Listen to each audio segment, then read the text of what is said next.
You're one of 12 listeners of the Real Life Podcast. Son of a bitch. Why did we do that again? I forget why that was. It was because Peter Chiarelli was right, from Harvard. That was the Harvard fight. It was wasn't that the Yale one? Oh, right. You guys hated Chiarelli. You got to go Yale if you're anti-Harvard. Yeah, I like mixing that one in once in a while. I'm going to go back and find an even older intro to play. There was that one, and then there was also Daddy Longneck. Oh, yeah. Oh, that was the one where I started and I hated it. I didn't get Daddy Longneck. Well, he was weird to me. It's an acquired taste. Well, yeah. That's fair. He's a star in his own right, you know? You know what you got to get into on YouTube is Sunny V2. You ever heard of this account? No. It's just basically like in-depth documentaries on people on social media who've gotten very famous, then lost the plot. And all of them is just like, remember this guy? The first one that comes up is the time Gordon Ramsay destroyed the vegan teacher. It's like this guy had 13 million followers on TikTok, bought a $1.8 million house in Calabasas, and an hour later was seen under a bridge. Man, this guy gets massive views though. The dumbest attempts to cancel Mr. Beast got 5.2 million views. Did you know Mr. Beast had a brother they called Mr. Bro? I just watched Mr. Beast video last night and it was fucking hilarious. Every day, one of his buddies could stay in this one room with no windows. He had a bunch of activities in there. So he had like a guitar and a basketball and all that kind of stuff to entertain himself. For every day that he was in there, he would get $10,000. But the catch was that he had to remove one of his entertainment items. How many were there to begin with? There was enough for him to make about, if I remember correctly, it was 200 grand. And he did. He was there for 20 days? Yeah. And he ultimately got an additional check because he started losing his mind and he smashed his guitar, which was his last item, and there was an additional check in there for 100 grand. Mr. Beast being sneaky. Mr. Beast, he makes good content. He's so smart. Yeah, he's just so smart. And 103 mil subscribers on YouTube. Yeah, Mr. Beast Burger. You know that? No. So he went to with these like ghost kitchen companies that like make all sorts of different food under the guise of different restaurants on delivery apps. And just made a Mr. Beast burger menu and then made it available to businesses who were on these delivery apps. And he had 1,500 restaurants in like 2 weeks or something. The dude is pretty amazing. He's amazing, man. He's a beast. Indeed. I have only seen one Mr. Beast video in its entirety. And it's the one where he spent like an absurd amount of money on lottery tickets. Oh, they all were scratching them? Yeah. So he spent $1 million on lottery tickets. And I watched that one and it was wild. And he just like had all his employees like around the clock, like sitting there scratching and scanning. It was so good. Just monster traffic on these videos. It's crazy how he does it. I've watched a bunch of interviews with him just to kind of try to get a gist of what he's about. He's just a really, really, really self-taught, smart dude. He's like, all I cared about is YouTube. When I was in junior high, all I talked about was YouTube. It's all I thought about. It's all I cared about. I'm like, oh, just like your M-check. What do you think his net worth is? He reinvests everything in his videos. Yeah, he makes no money. I've read videos where he's just like, he was on Jake Paul's podcast. Okay. And it just came up on my TikTok feed of one of those clips that always does.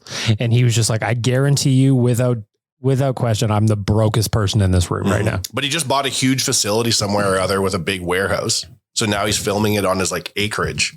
And basically the plan is he takes all his money and reinvests it in his next video always. Yep. Yeah. His net worth is only about $25 million, which you would think he would. Only. I thought he would. No, but I thought he would be making like 25 mil a month. They think he'll be the first $1 billion YouTube channel. I wouldn't be surprised. Dude's his content is amazing. And he has international ones. That's the other reason he makes so much money. So he makes Spanish content of his normal videos translated and he hires somebody to do his voice. And he's like, I realized that with Simpsons, there were so many international Simpsons episodes. Why can't I do that with my content? He said. According to Celebrity Net Worth, his net worth is 25 million. But this article here from sportskita.com says he earned as much as 54 million in 2021. I would believe that.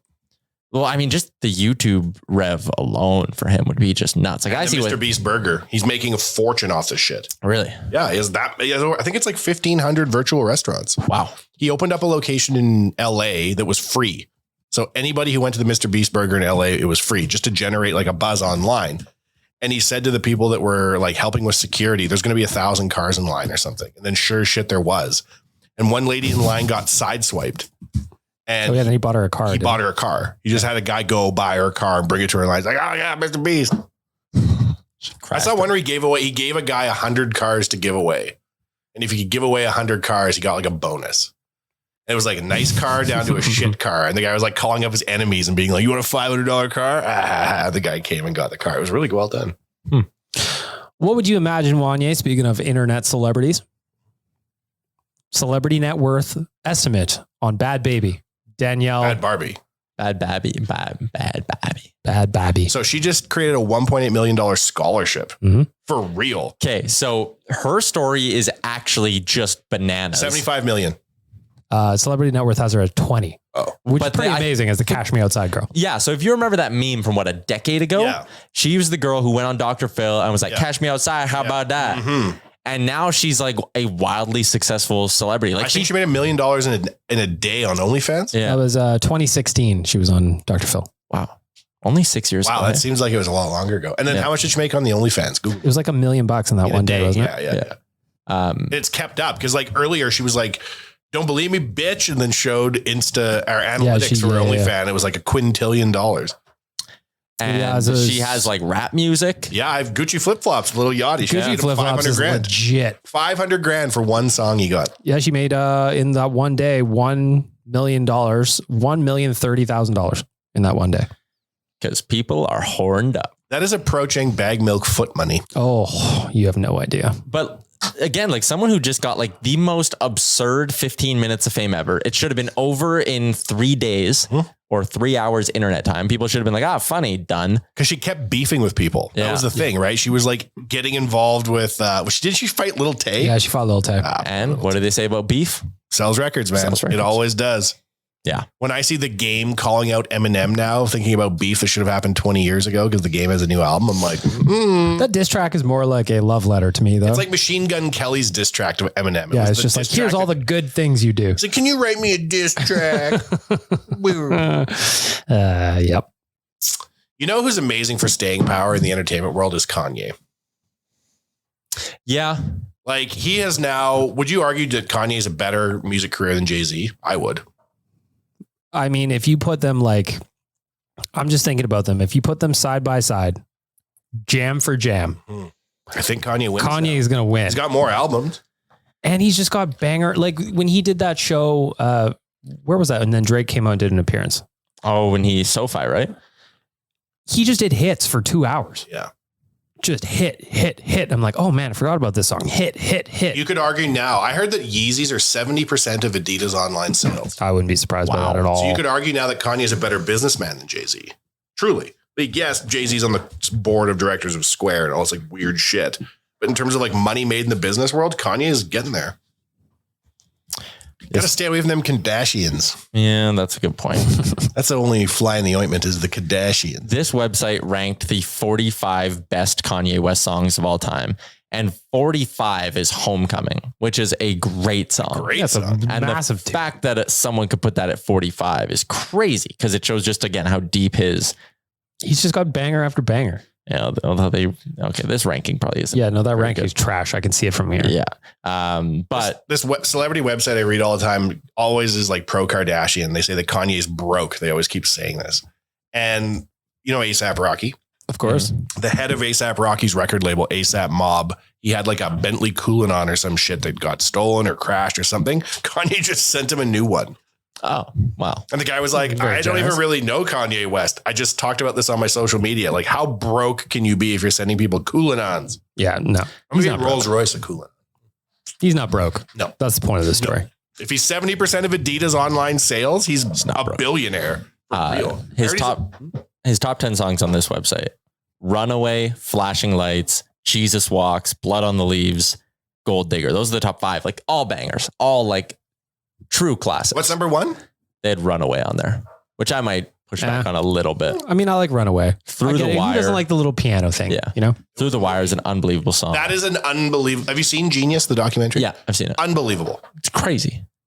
Like that actually might be my favorite stretch in that Kanye documentary is that run where he breaks his jaw and everything that's going on, like for him personally in that time was crazy. Like that one part when he's at the record label and he's just been like playing songs and they're like, nah, I don't get it. And you know it as just a massive hit in hindsight is pretty wild.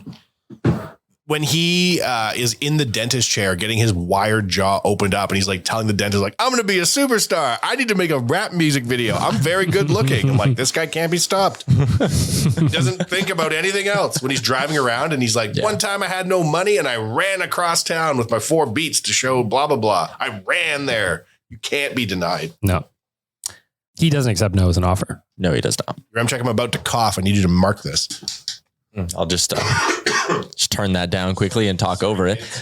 Should let everyone know. Episode 407 of the Real Life Podcast is brought to you by the HGA Group. It's just your Remchuk, bagged milk, and Wanye today. And I believe we're going to be joined by Jordan Buhat. I'm hoping me and him didn't get our time zones confused.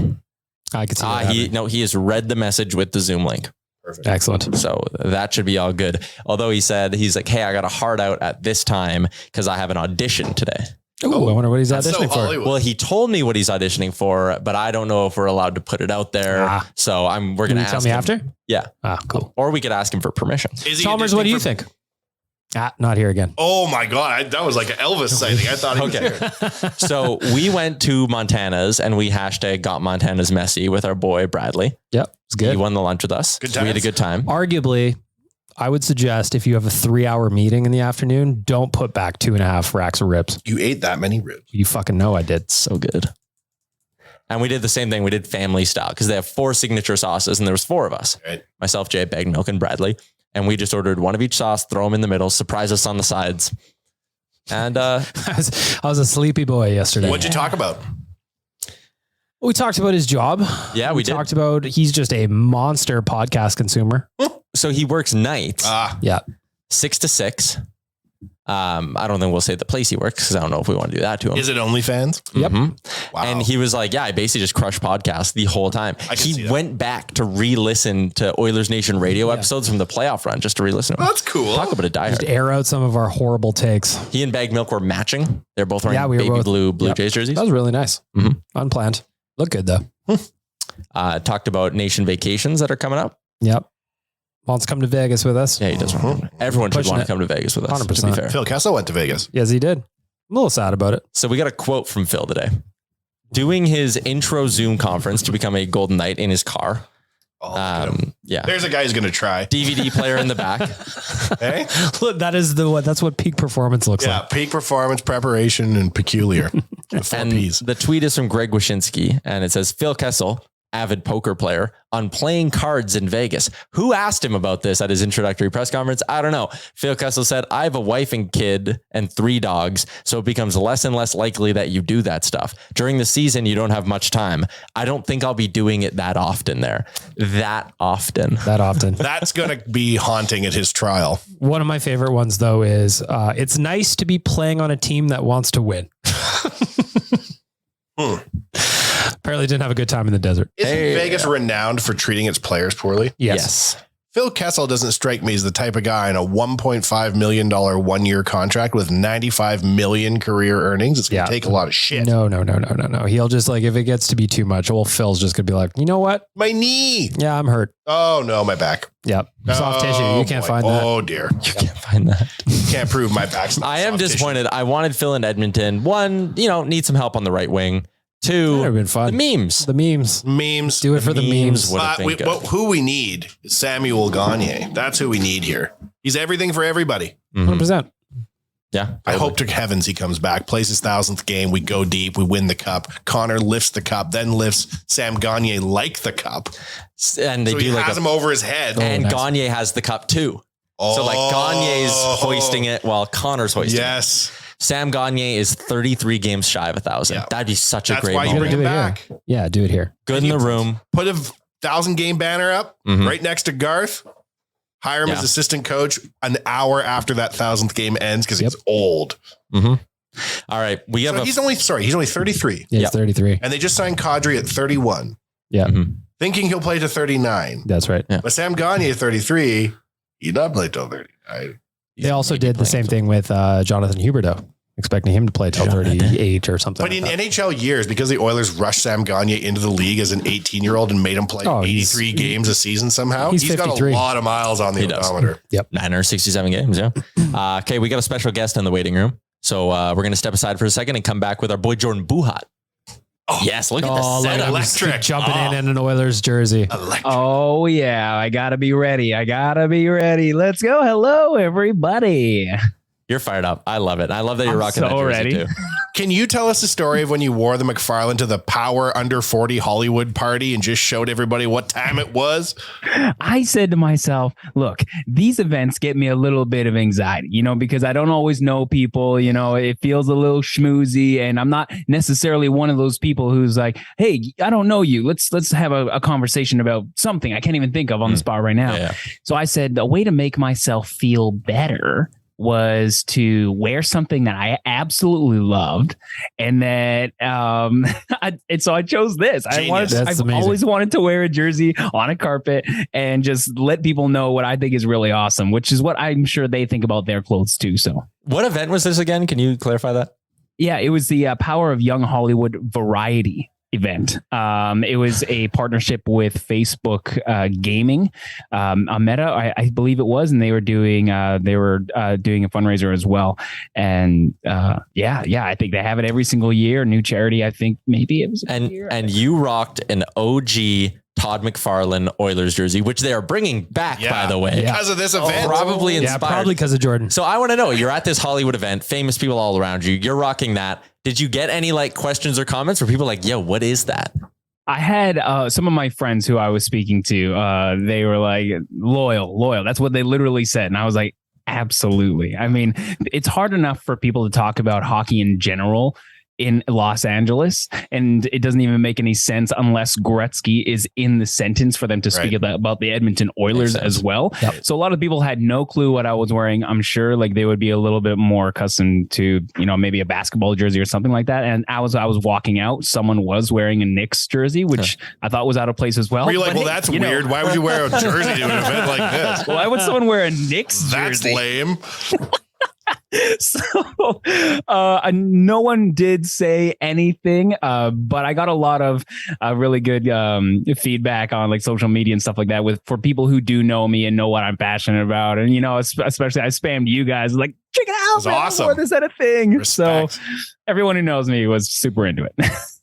So for people, because you've been on Oilers Nation radio before, but I do believe this is your real life podcast debut. So for real life podcast listeners, Jordan Buhat is the most famous Oilers fan on earth. Yeah, 100%. Not even Kevin Smith jumped ship. Yeah. So welcome, Jordan. You're our leader. What happened? Where did he go? I think he got all skinny and his brain changed. Yeah. Stop supporting the Oilers. Stop wearing the Oilers jerseys over and over. Yeah. Remember how he used to wear his own Oilers jerseys that he made and whatnot? Yeah. When he got kicked off that Sun West flight, he was wearing his own Oilers jersey. Those are the heady times. But Jordan Buhat, actor from Edmonton. Yes. And came to fame on the show Grownish. How's that been going, by the way?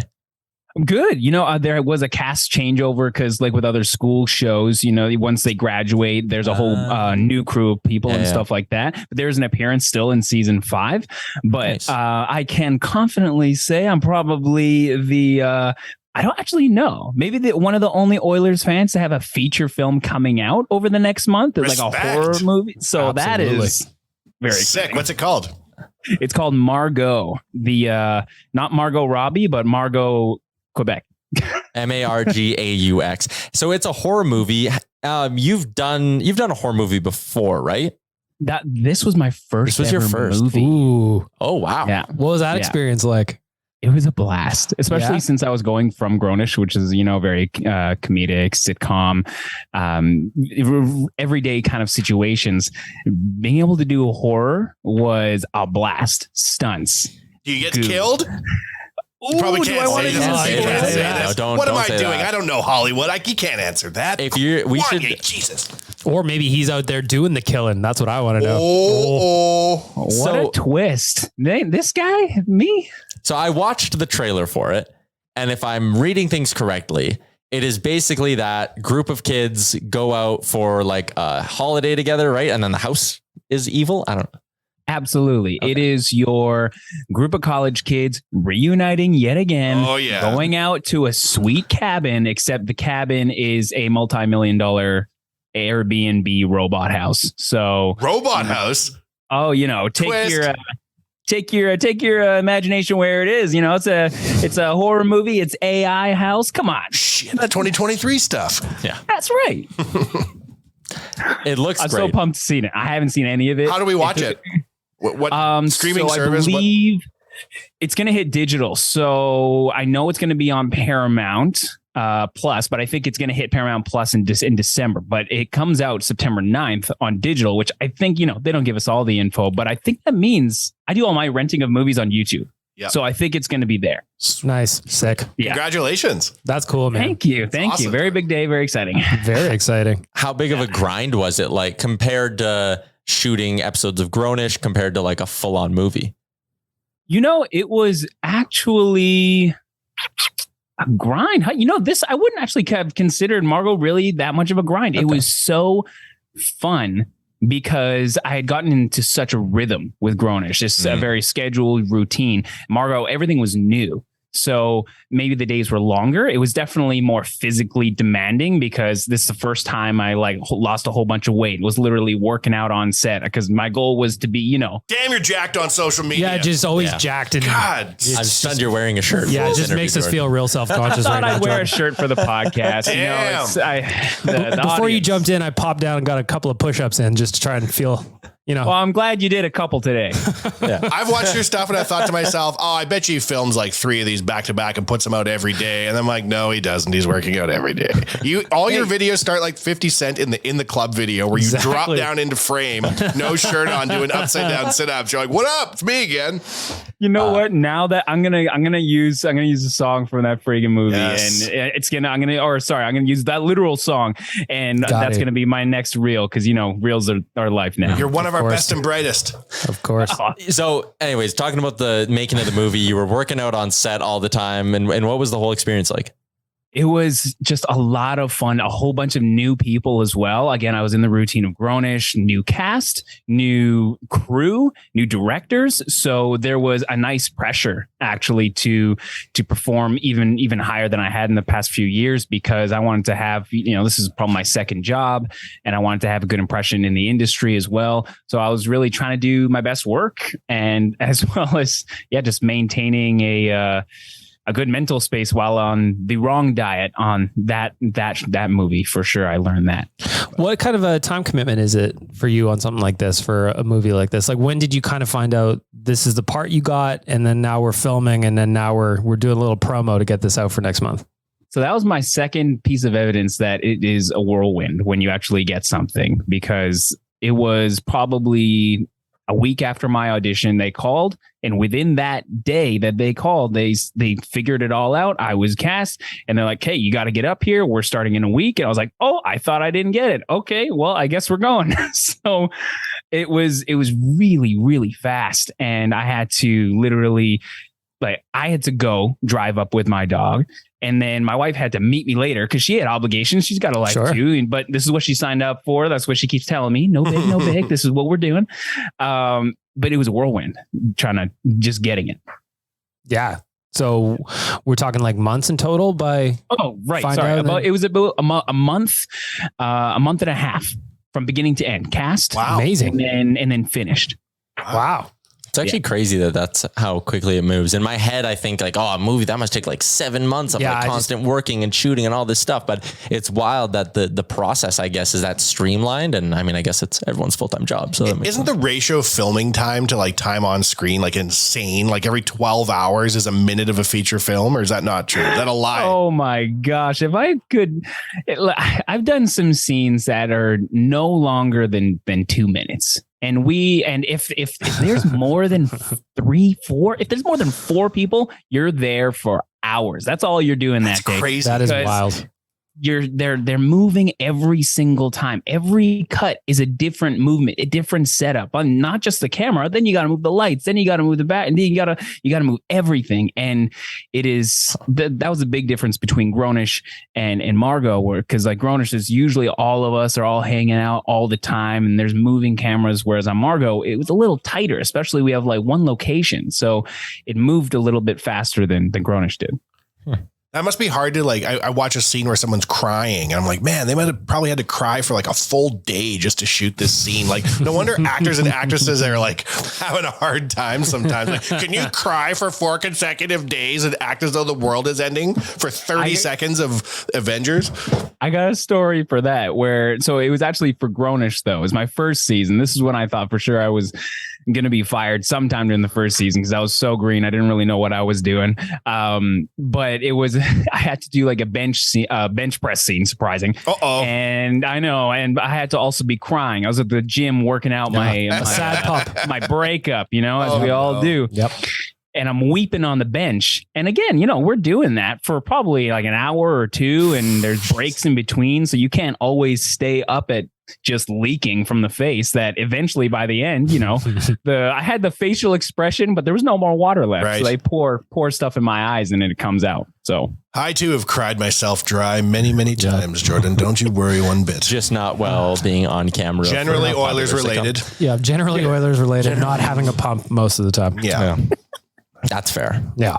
That's fair. So if you had to pick, and you would say, I want a long career, I'm sure is the answer, but what would you prefer, a TV show or movies going forward? Oh, right now, I feel it's, I asked this question. All right. So I think about this question all the time. And right now, I think I would love a series again. I love the idea of a routine and building a character for like a really long time. I've been deep diving on things like Grey's Anatomy, Station 19, all of these series. And I love them. I'd love to be in a movie, but to be able to work long term and have it a little bit more in quotations secure, a TV show sounds great to me. People love to explore and try different things.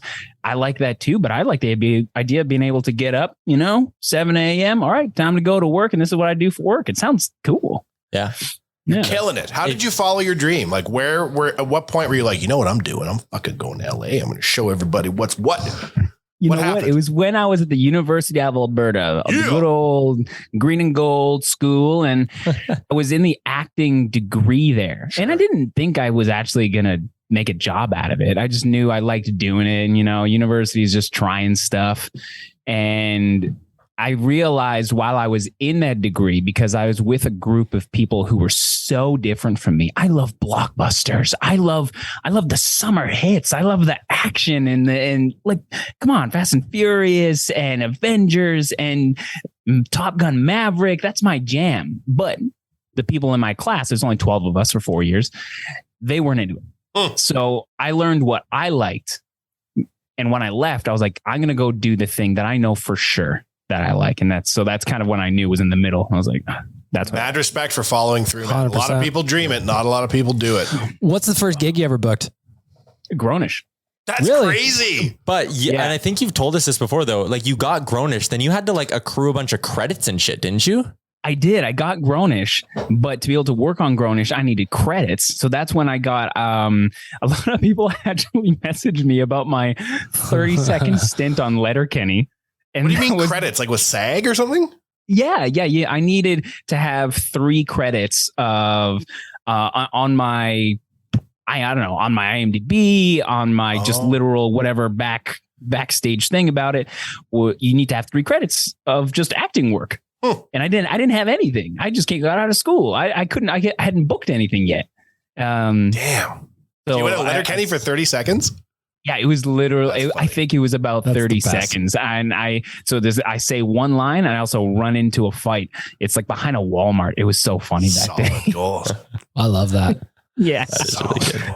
I find that interesting that you land a part on Grownish and they're like, well, that's great. You got the part, but you need to go do something else before we let you on the show you just got. Unions. It's wild, man. I think it was a little bit more behind the scenes of, people really not giving everyone as much information. Because I bet it was no. He can work on Grownish. Yeah. You cast him. He's good. And then, on our side, which again, the blinds are held over my eyes. They're like, okay, we got to get him some stuff so he can actually go to work.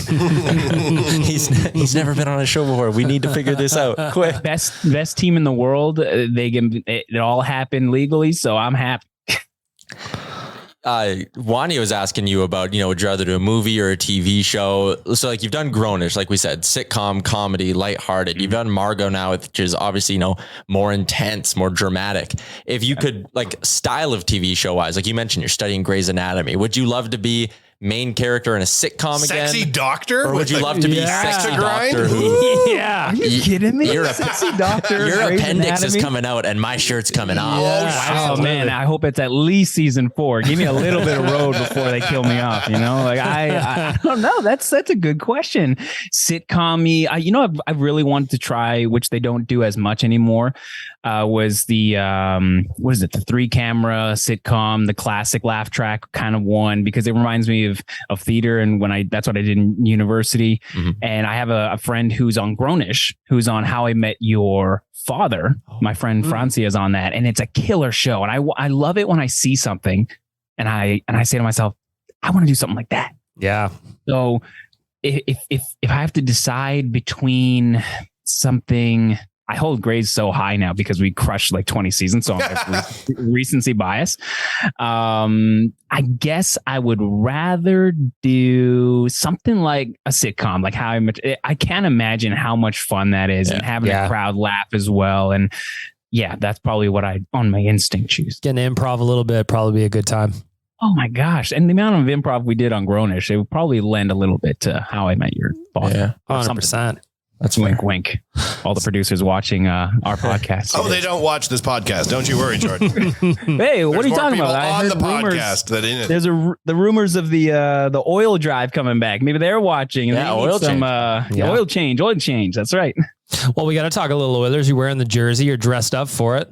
What do you think, and how are you feeling heading into the season?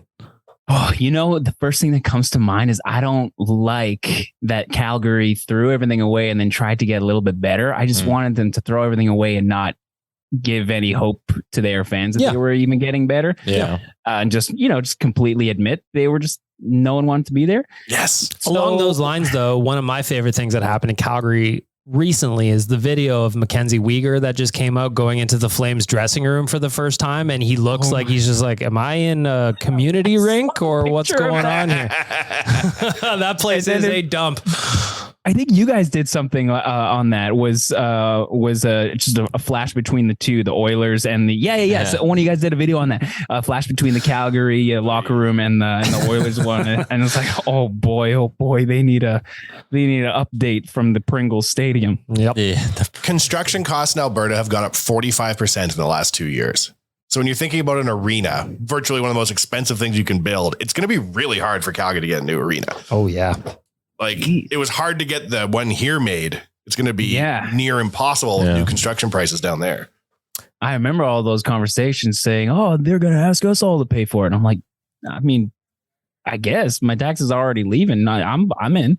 I'd rather have like 10 arenas than like roads. Personally, what would you need roads for? We got arenas on every corner. Exactly. Yeah. Just Tesla us up and do all the subways underground, and we don't need cars. Just make Edmonton a lot more sporty.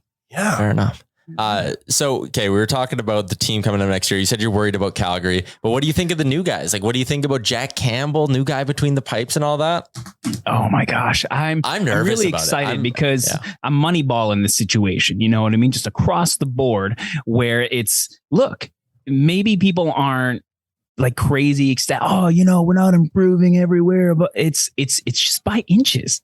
And we're getting better and better every time, even if it's just by inches. And I'm really, really excited.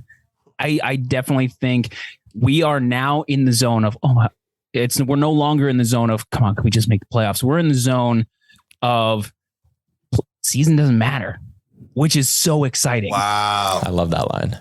Regular season means shit all to us now. Like all I care about is when does round 1 of the playoffs start? Check on me then, because that's when shit's going to get serious for this team. Absolutely.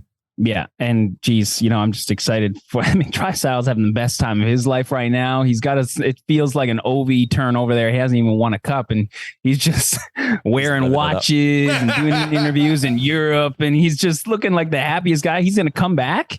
Oh man, I'm scared for the rest of the league when he gets back to friggin' Edmonton. I remember when Draisaitl first came into the league, he was so dour, right? He was always so grumpy. And I don't know if you know the story about his dad, but his dad was famous in Germany for having an empty net in an international game, going to tap the puck in for a sure goal, and it stopped in a pile of snow.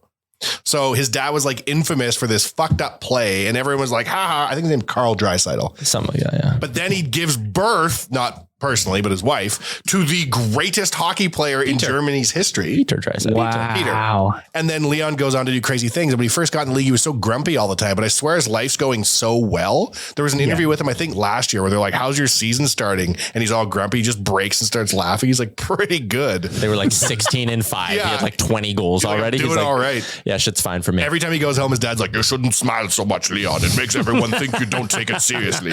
He's got that Puma deal though, so he's got to smile real I big. got $9 million in Celeste Desjardins and Connor McDavid. What am I sad about? Yeah. Right, exactly. Yeah. So is it you heard it here first? Patrick Stefan is going to have Patrick the next Kane. Leon Draisaitl. No, Stefan's going to be the next I know what father you're of the next best hockey player. That is I see hell what of you're a doing connection. Mm-hmm. You know what I mean? is We are on interesting. watch for Patrick Stefan's first child. Draft him. I had a dream. I had a dream about a year ago that Connor had a baby. And it was like Prince William being born. And there was a countdown clock on the news to the first image of Connor's and Lauren's baby. And then we saw the baby in my dream. And I was like, oh boy, the baby. And then I woke up and I'm like, I hope that's a prophecy. I like this. People are going to be, I mean, who knows if he'll be living in Edmonton when, his kids are a little bit older. I feel like he will. That. I feel like he Right. will. He's going to be unhappy anywhere he is, right? And I feel like thinking he isn't the man here, like he's got his house with his driveway, he's good. Yeah. I was driving. I was driving with my wife. She was doing a photo shoot. We drove by this school, and it was crazy busy here in LA. I was like, "Whoa, what's going on?" And we were meeting the photographer. He was actually coming from the school. He was doing some photography work there. I was like, "What the heck's going on in there?" I was like, "Well, that's where LeBron's kid plays." Oh, it was a high school, and it was filled. So in Edmonton, when Connor's kid's playing, Oh yeah, we'll go watch that. that right? I'll get the jersey now. Right? Everyone's so worried Connor's going to leave, but no one ever makes the rumor up Leon doesn't like it here. Nah. I've never heard it once. We're like, Connor's gone. He looked grumpy this morning on the way to practice. Like, no one's ever thought to think Leon might not like it here. Right. I'm trying to think if there's anyone. Okay, if there's one other person on the Oilers who's like secretly like, man, I don't want to be here. You know what I mean? I feel like there's less and less every year, right? Like, I think that's the amazing thing about Kane staying is that, like, he would normally be the guy who's like, bye, I'm making $8 million somewhere else. Peace. Yeah. But then he resigns. You know, Zach Hyman comes in last year. Jack Campbell was here. Everybody, all of a sudden, we're starting to put a band together. Destination. Look, I love that we're just doing what Toronto did, but doing it better. Yeah, we just let them polish off the rough edges on those guys and we come in and get the finished product. It makes perfect sense. Exactly. Isn't that what we used to do anyway? Yeah, we were the Rangers farm team. 100%. Yeah. No We were the Kings farm team for a while there too, I think. I'll never forget a long time ago when I was a little kid, there was this guy, David Oliver, who scored 20 goals and the Rangers scooped him up for like 150 grand more than we could pay. Yep. And the newspaper's just like, I hope no Oilers get good or Oilers get got and they're gone. What a terrible situation to be in. But now we're the Kings. Kings. Yes, we eat. We eating good out here. All right. What else I want to ask you about? Okay, you said you had an audition, so that's why we have a hard out on this thing. How many of your auditions are still like virtual? Is that still like all of them? Really? Every single one. Every single one is. I had a Zoom call back just a couple of days ago. Other than that, everything else is I'm taping on the camera that I'm using right now, and I send it in, and then we see where it goes from there. But I haven't had an in-person audition since I lived in Vancouver in 2018. Oh wow! So it's not even really a COVID thing. Hey, that's just like a standard industry thing that's turned into. Is that good for you that you're just able to do it from home, or would you rather go in and do it in person? Oh, it's great. I mean, I think I'd like a mix of both because now I get a little bit of the jitters when it's like, hey, it's going to be an in-person. Not that it's necessarily happened, but I'd like to be prepared for that situation. Sure. There is the other side of the coin though, where you get to perfect, in quotations, your take and send in the best version of you. So it's I don't mind either. It's fun either way. Now you're an actual working actor in an industry. It's kind of like athletics. There's a lot of people trying, but aren't necessarily booking work. What's the ratio of going to auditions to booking gigs? Is it 1 in 100? I counted my auditions recently, and I've gotten, so if we want to look at Grownish and Margaux as my 2 credits, I've got over. And Letterkenny, Jordan. Don't rule out Letterkenny. Letterkenny as well. You got to count that. That's 3. So 3. And I've got over probably 110, 120 auditions, and I've only maybe booked 3. And you're killing it relative to the crowd. Hey, I'll take it. You know what I mean? 100%. It's right now. I've got a credit every year since 2017. So I'll take that. That's awesome, man. Congratulations. Yeah, it's got to be such a hard business to lay it all out there and act your ass off, and then have just the industry standard be that low of a success rate. It's yeah. It's just because it's all subjective, and it's never really anything personal. Mm-hmm. It's just literally looking at the take. It could be an amazing actor, it could be an amazing friend, and it's just you're watching and you're like, it's not quite it. You know, you ever watch a TV show and you're like, they didn't. So I think the best relatable for public would be when a game is translated into a movie, right? That's when they have the fans have like the most say of who they would like to be cast and stuff like that. And they see, especially right now with Last of Us coming out, and they're seeing the first images of Joel and Ellie come out, and they're like, that's not quite it. And and that happens every single time that every one of us sends in tapes. They're not bad. It's not how they envisioned it. It's kind of like, it reminds me of when, remember the first version of Sonic came out and everybody freaked out on the internet because he had human legs? Yeah. They changed it real quick, though. Look at them go. Absolutely changed it. The horrifying moments of Hollywood for me is when characters are written out of shows, like Judy, the younger daughter on Family Matters. Because one season, Judy's there at breakfast, kicking it with Urkel, and then she's gone. And I remember thinking, like, one day my sister may just not come down to breakfast, and mom and dad aren't even ask any questions because Harriet and Carl Winslow didn't ask any questions when Judy stopped coming to breakfast. Nope. These are the fears of an 8-year-old. Are you still scared it might happen? Well, you never know. Where'd he go? Where'd she go? It's kind of like how Chalmers just stopped showing up. Yeah, where's Chalmers? He's dead. He's with Judy. That's how a lot of people look at life. That's actually a trend I saw quite a bit, where they were just like, this is my blah, blah, blah chapter of my movie. You know what I mean? It's almost like a motivational thing, or not motivational. All right, Jordan, we know you got a heart out, my guy, so we appreciate this. This was a lot of fun. Good luck on your reading. We waited a year and a half in between doing this. We'll catch up sooner than that next time. We're cheering for you. I got one thing for you before we go. Please. I got one thing. He's going to drop in like 50 cents in frame. Oh, here he comes. Yeah, He's got something off camera. I'm very excited for this. Okay. So Severed head? More of I found the one hockey store, or the one sports store in Los Angeles where they have hockey cards. They had some Oilers cards, and I'm always on the hunt. On my wall, I've got a whole bunch of auto Future Watch and auto Oilers and all that kind of stuff. Okay. I found one Upper Deck Premier Rookie auto, and I will say the year, and then you guys have to guess. All right, who it would be. So it is a 2015 Upper Deck Rookie, and it is an auto. And it is not Connor. Is it Nail? Is it no, because it's a rookie. It's a rookie card. Is it Leon? Because he was drafted in 2014. It is not Leon. Oh. I don't even know who they would have had success with. Who would have been debuting around that 2015. Time? 2015. Any defensemen that were? It is obscure. It is not a defenseman. Yeah. Oh, I like an obscure card. An obscure signature is one of my favorites. I've got a Hartikainen up there on my wall. It's great. Is it Brossois?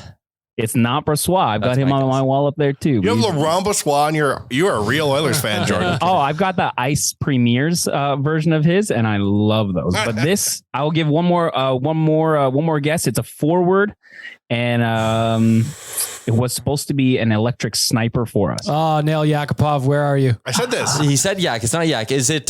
He is Russian. Oh, Russian rookie was supposed to be a sniper.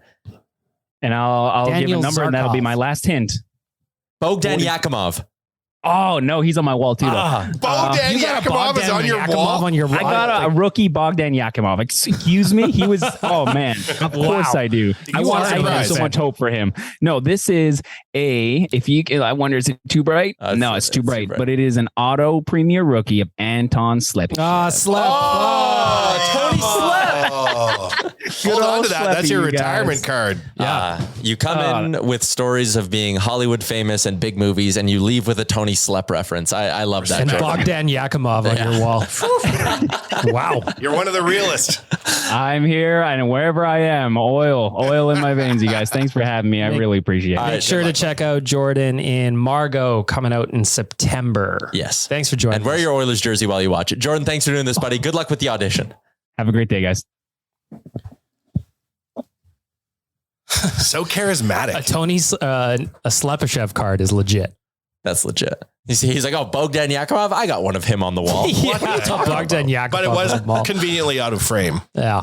I too have a Bogdan Yakimov. Yeah, I've got his jersey. Actually, I'm wearing it right He now. was one of those guys who was like every offseason for 4 years, it was like, oh, well, Yakimov might win the fourth line center spot. Yep. And there's like, oh, no, it never happened. What a guy, I Jordan think Buhat. people High energy. should commit to fucked up jerseys more. Mhm. Like if you're walking around in a Yakimov jersey, you have won at life. Everybody going around in an orange Connor jersey, I mean, you're indistinguishable from one another. Great player, no question. But like going around in a Slepyshev jersey, that's hot shit. When we were in LA, we were just cruising around at the crypto.com arena, and I actually heard Kings fans go, do Oilers fans only buy McDavid jerseys? But then, to his credit, saw Jay and his Letestu, and then all of a sudden things get thrown out the window. Yeah. I think it's hard not to have a Connor McDavid jersey if you're paying attention. Yeah. Because you want one, right? You want to feel, you want a piece of that. Bogdan Yakimov, if you're interested in one of those jerseys, he had 6 points in 19 games with Moscow Dynamo sucks. in the KHL last year. I still have my Yakupov 6'4" and I wear it. Why not? No problem. I have a Puljujärvi 98. Oof. So for that movie, Margaux, the first thing you see when you go watch the trailer is a scene where Jordan Buhat is naked and handcuffed to a bed. All right. Now we're talking. Shit. Okay. Now you know why he was doing all those sit-ups. Oh boy. I will have the trailer for you in the article on the website. By the I'm way. like, do you die in your new movie? That's good. Well, He's not gonna- dipshit. I'm not going to tell you. You idiot. I'll never forget when Eric Johnson got clipped in that cop show, Rookie Blue. Mm-hmm. And I was talking to him and I was like, yeah, G-chat, like really early on. I'm like, how's the new season of Rookie Blue? Blah, blah, blah. He's like, do you watch it? I'm like, yeah, all the time.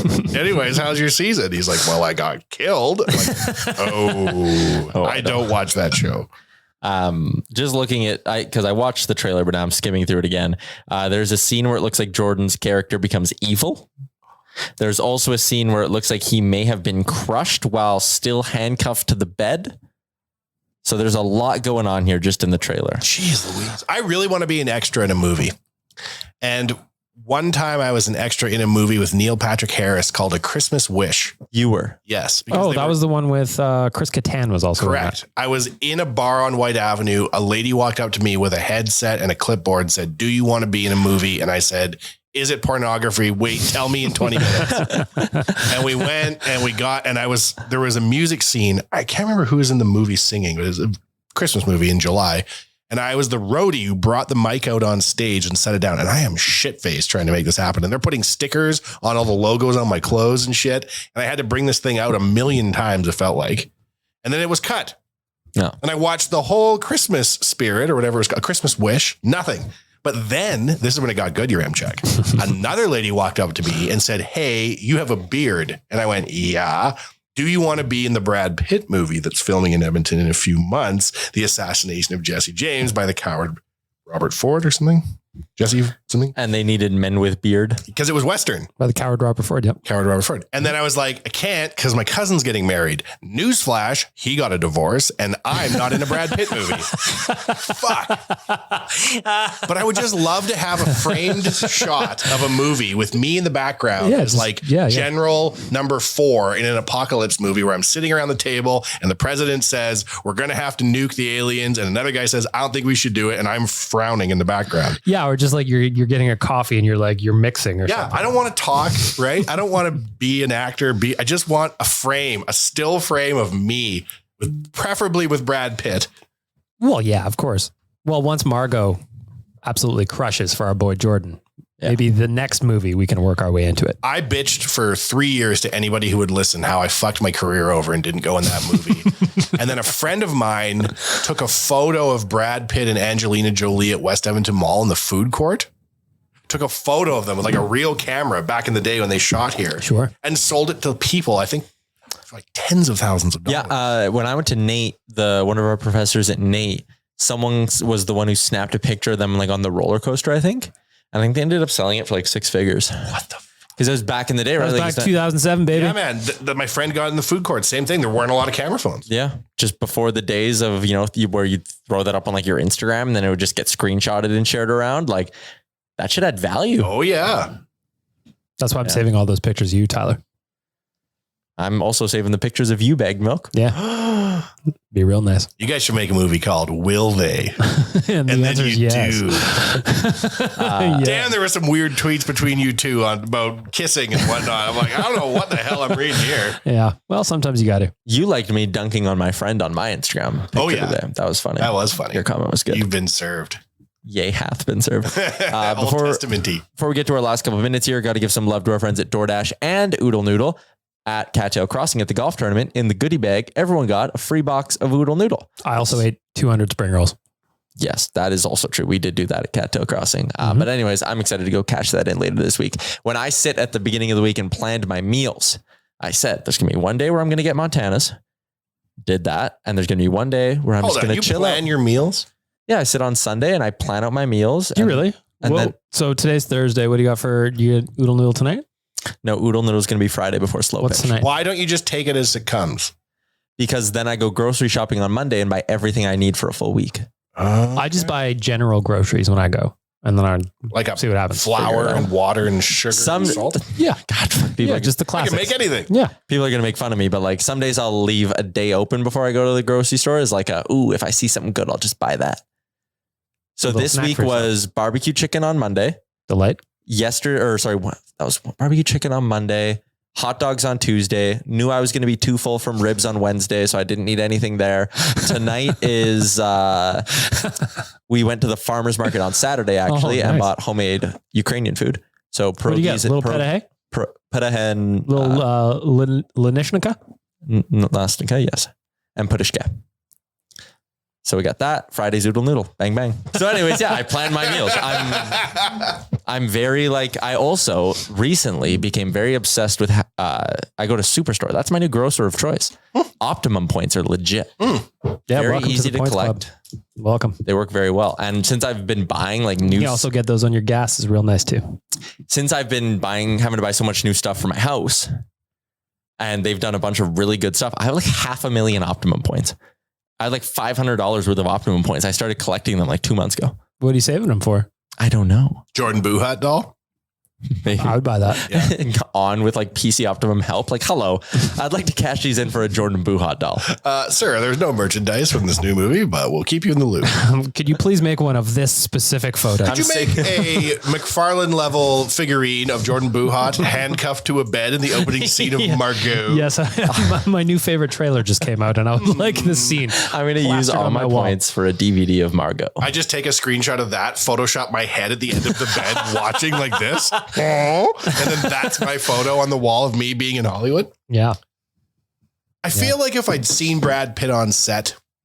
you could have sparked up a conversation. No, friendship. never. But I would have got close enough to steal the cup he was drinking out of Oh yeah, or sure. something. You know what I mean? Yeah. They won't watch all the cups. Quick lint roller on the chair. Something. Yeah. Yeah. Casual. He smokes. Maybe I could get a cigarette butt and eat it. And then he's always inside me. He Oh, contributed. that was to weird to you, growth. your M-Truck? Really? That was a bit Clearly, much. you've never heard of Brad Pitt. He contributed to your growth. He's part of you. I said that once on Twitter to somebody about Jordan Everly that I was going to cut a lock of his hair off and eat it. Then he'd be inside me forever. And 4 days later, someone tweeted at me, I'm still thinking about this, man. It's not right. Don't say that shit, dog. That's commitment to the game, though. Well, shit. We've been doing this a long time. Mm-hmm. Jordan Buhat is a gentleman. He is a gentleman. I think, having spoken out of turn, Eric Johnson may be the most famous Oilers fan. Eric, I actually spent a lovely few hours with him in Toronto as well. I Great guy. assume Nathan Fillion is an Oilers Nathan fan. Fillion Is he though, or are you just thinking that he is? Because from Edmonton, you'd But like if you're to not think showing us you're an Oilers fan, like then you're Eric not does. Oilers. Yeah, like I met up with Eric at a playoff game. I did not meet up with Nathan Fillion at a playoff game. No. Yeah, that's a good point as well. But Jordan represents. Do you know who the hidden number one actor in Edmonton's history, 1 and 2 are? Michael J. Fox? And Nathan Fillion. Leslie Nielsen. Really? Oh, I didn't know he was from here. I'm pretty sure. I actually didn't know Michael J. Fox was from here until about 30 minutes We ago. moved like 2 minutes out of 30 minutes ago. I didn't know. I straight up did not know that he was born here. I didn't know that was like a fact. Leslie Nielsen, born in Regina. Oh, Sasky boy. yeah. I'm going to message Nathan Fillion and ask him if he's an Oilers fan. No, you're not. I Googled Nathan Fillion Oilers jerseys and I don't have any of him wearing it. I can see both Eric and Jordan Buhat in an Oilers jersey. I'm just putting that out there, Nathan Fillion. Sometimes I'm lying on the couch at Wanye Manor covered in assorted chips and Jordan Buhat's doing upside down sit-ups. I'm like, fuck. Goddamn. There's a reason why I didn't book that gig at Margaux. They couldn't have me chained to the bed for 45 minutes in the opening scene. And Buhat's been doing upside down sit-ups. It's mostly my agent's fault. He didn't book this fucking gig. Yeah, I was late to the trading is what happened. It would be Politics. Nathan Fillion has 1.3 million Instagram followers. I highly doubt he's going to DM me back. He might. And his bio is just verified. Please be careful of fake scammer accounts. I will never message you from another account or app and my reps will not contact you. So I think that's pretty crystal clear. He's not going to message me back. He might though. Nathan Fillion DM'd me the other day and he had a really interesting Bitcoin opportunity for me to pursue. Nice. And I thought, well, I don't know. He was on that space show. I love those screenshots that'll go around where like someone gets an Instagram DM and it's like, hello, it's me, Bhad Bhabie. I'm playing in your city tonight and I need $150 in Google gift cards. Please help. It's like, oh my God, I want the Baby show to go back on. I saw one that was Jay-Z and it's like, hey, if you don't believe me, here's Beyonce. And then the next line's like, what up? It's B. But it's like only the written text. That's good. What shit. up? It's I saw a TikTok the other day of this guy who does like anti-scammer stuff, like how you can spot scammers. And this one was like, if you were ever in like a country in this area of the world, someone may come up to you and say they have a duffel bag full of $1,000 that have been like dyed with a certain kind of ink. But if you give them $1,000, they can sell you the juice to get the dye off all these bills. And the guy was like, the most story, he's like, don't do it. And all the comments were like, yeah, no shit. Like, don't do that. No one's going to come up to you with a duffel bag of $10,000. I almost got scammed about 8 months ago. I got an email saying you owe money on a utility bill. And I was like, shit. And it came to my email, right? And I'm like usually pretty good at spotting scams, right? I get a lot of scammy emails. And I phoned the number because I'm paranoid about this kind of shit. And I'm like, hey, and I talked to a lady who had a full-on conversation with me. She's like, oh, we don't really know much. It was for $100. She's like, we don't know much about the bills. We're just a collection agency, blah, blah, blah. Yep, I have you here in my system. And I was like, shit, well, I'll get in touch and I'll have the proper people do the things. She's like, call this number back if you have a problem. It was a scam, man. Fuck. She gave me a callback number. Unreal. So the big thing that scares me now in terms of like people not being aware, but like I keep getting the ones that are like, interact alert, like $389 like has been sent to you, like accept on this link. I get a lot of them now where it's like, that's tricky. Your Instagram account has been hacked. Use this link or whatever. I get those a lot lately. Weird. Super weird. I just don't answer my phone. My credit card was compromised the other day. Sorry about that. Oh, all these people put bets on sport. Yeah. Did it happen in London? This is a story that I don't love sharing, but I will because I think it's kind of funny now. I was sitting going through my Visa statement one month and I was like, God, what the hell is this $7 charge? I was like, that's weird. I go back a couple of weeks. I'm like, another $7 charge. So I went back over the course of like 6 months and I was like, damn, I have like 8 of these $7 charges. And they just say like something fee. And the time my credit card had been compromised and hacked, it was these mysterious Google $2 charges that someone had ran through like 25 of on my card. And they called me and were like, hey man, like this isn't right. Like we're going to give you back the money, rip up your card. You're getting a new one kind of thing. Mine too. So anyways, I saw these $7 charges over like 6 months and I was like, I think someone's like micro scamming me where they're just trying to take a little so I won't notice. Call the bank, go through all the things, talk to a guy. He was great. And I was like, what are these charges? He's like, I'm going to look into them. Don't worry. And he goes, do you use your credit card for betting sites? And I was like, yeah. And he goes, yeah, that's like a thing we have to do. Whenever you put money into an online casino, we have to take like a $7 fee. And I was like, have to, because who said so? I don't know. Secretary UN General? Yep. I assumed it was like a money laundering thing. Otherwise I could just like put $1,000 into my account on Visa, get like points or something for it, and then just pull it out and put it on my thing. I don't know. Either way, he was like, we take a $7 fee. And he went through, he's like, yeah, I can see right here. Bet 365, points bet, cool bet. And he like rattled them off. I'm like, yeah, I'm just a degenerate gambler. That's me. I've made 8 deposits in 6 months. Sorry, dude. I won a lot of money though, you said. Yeah. Thanks for the reminder. It was the most awkward end to a phone call because he was like, you use this card to gamble. I was like, yes. Sir, I'm just digging into this a little bit more. And are you a fan of OnlyFans? There seems to be some sort of foot account here that you're a platinum tier member of. That's right. Oh yeah. I tip heavy on the foot account. That's what that is. Yeah. Yeah. No, that's fair.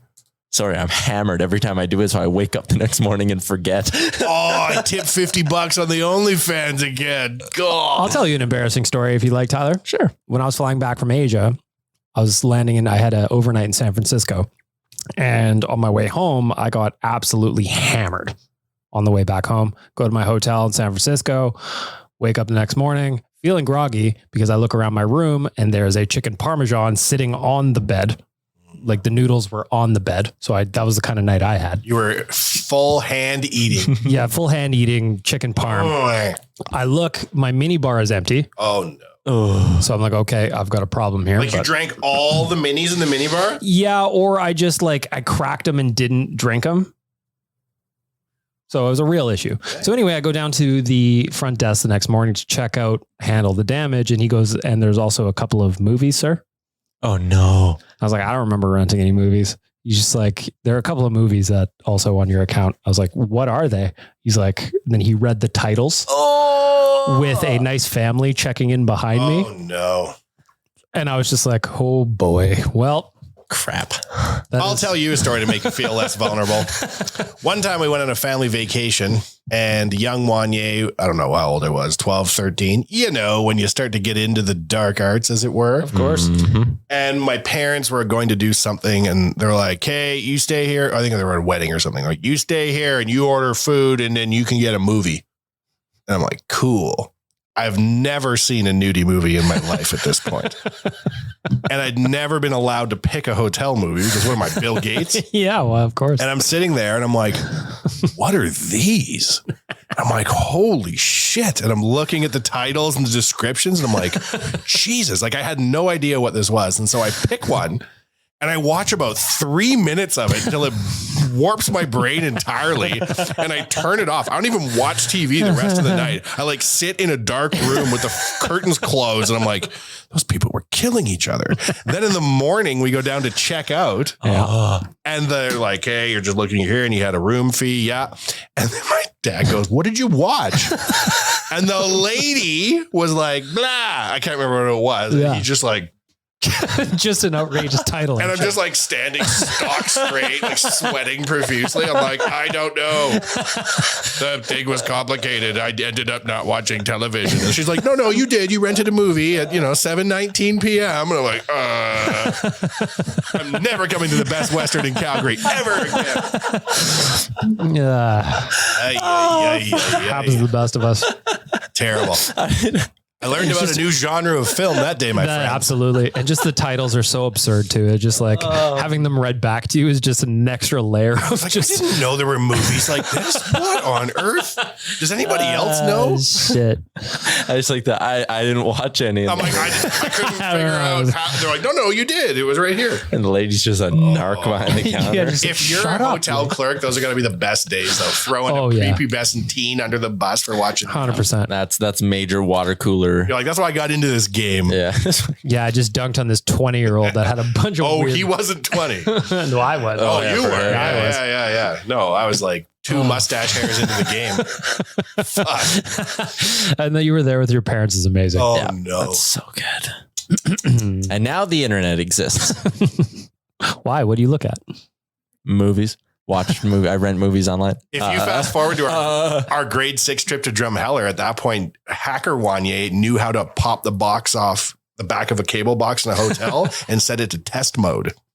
So I went around my floor for all my grade 6 chums in Quebec and gave them all free movies, the whole thing.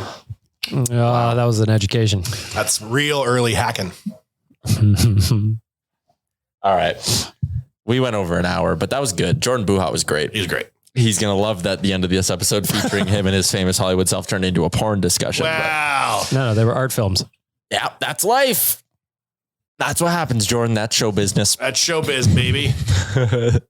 All right, we're going to wrap this thing up. Shout out to our title sponsor, the HGA Group, our luxury car dealer, Alfa Romeo. The joke I wanted to make was that Jordan Buhat is the Alfa Romeo of Edmonton celebrities. He's very finely tuned, right? All that stuff. And It looks good. Yeah, it looks good. That's going to be a wrap on episode 407. We'll be back Monday when Chalmers returns. No, he won't. Psych. Thanks for listening to another episode of the Real Life Podcast. Don't want to miss any of our nonsense? Hit the subscribe button and give us a follow on Twitter and Instagram.